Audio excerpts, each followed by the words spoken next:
Miracles TV நேயர்களுக்கு வணக்கம். இன்னைக்கு நம்ம தமிழ் ஜோதிடம் பத்தின இந்த வீடியோவில் நாம பார்க்க போறது முக்கியமான 3 ஜோதிட தகவல்கள் பத்தி தான் பார்க்க போறோம். ஜோதிடம் கத்துக்கிட்டு இருக்கக்கூடிய மாணவர்களுக்கும் இந்த 3 டிப்ஸும் ரொம்பவே பயனுள்ளதா இருக்கும். முதல்ல 7 சனியா இருக்கட்டும், இல்லைன்னா அஷ்டம சனியா இருக்கட்டும், ஒருத்தருக்கு பிறந்த ஜாதகத்துல சனிக்கும் சந்திரனுக்கும் இடையில ஒன்றுக்கு மற்றொன்று 4, 6, 8ல இருந்தா இவங்களுக்கு 7 சனியும் அஷ்டம சனியும் எந்த பாதிப்பையும் ஏற்படுத்தாது. காரணம் என்ன அப்படின்னா, பிறந்த ஜாதகத்துல சனிக்கும் சந்திரனுக்கும் தொடர்பே இல்லை அப்படின்னாலுமே கோச்சாரத்துல சனி எங்க இருந்தாலும் எந்த பாதிப்பையும் கொடுக்காது.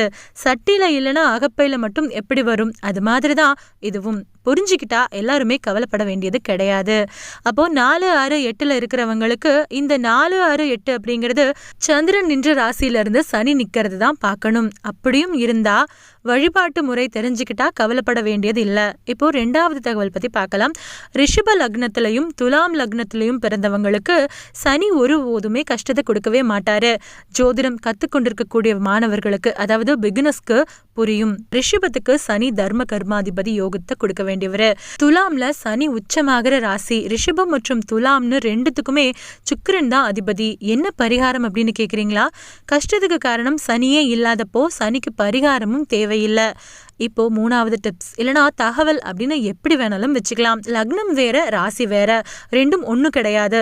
பிறந்த ஜாதகத்துல சனி செவ்வாய் சேர்க்கை இல்லை அப்படின்னா, சனி சூரியன் சனி சேர்க்கை இருந்தா அவங்களுக்கு ஜாயிண்ட் பெயின் வரும் வாய்ப்பு அதிகமா இருக்குது. அதுலயும் கடக லக்னத்துல பிறந்தவங்களுக்கு அஷ்டமாதிபதி ஆகிறாரு சனி. இவங்களுக்கு சனி பாதிப்பை தரக்கூடிய சந்தர்ப்பம் பார்த்துக்கிட்டு இருப்பாரு. மேஷத்துல பிறந்தவங்களுக்கு சனி பாதகாதிபதி அப்படிங்கிறதுனால நல்லா வச்சு செய்வாரு. ஒருவேளை ஜாயிண்ட் பெயின் வந்துட்டா என்ன செய்யணும் அப்படின்னு பார்க்கலாம். ஜாயிண்ட் பெயின் வந்தவங்க ஜாதகத்துல லக்னத்துக்கு 5வது இடம் என்னவா வருது அப்படின்னு பாருங்க. அது குறிக்கக்கூடிய கிழமையில கோயிலுக்கு போய் நவகிரகத்தை சுத்திட்டு சனிக்கு ஒரு தீபம் ஏற்றி வச்சுட்டு வரலாம். இன்னொன்னும் செய்யலாம். வீட்டுல கலர் மீன்கள் வளர்க்கலாம்னு இருந்தா அந்த எண்ணத்தை விட்டுறணும். ஏற்கனவே மீன் தொட்டியில வச்சு வளர்த்துக்கிட்டு இருந்தா என்ன பண்றது அப்படின்னு கேட்க தோணுதா? புதுசா மீன்கள் வாங்கக்கூடாது. சரியா வளர்க்குறவங்களுக்கு வீட்டுல இருக்கிற மீன்களை தொட்டியோட கொடுக்கலாம். இந்த 3 டிப்ஸையும் செஞ்சு பாருங்க. நிச்சயம் சனி பாதிப்பு தந்தாலும் விலகி போயிடும்.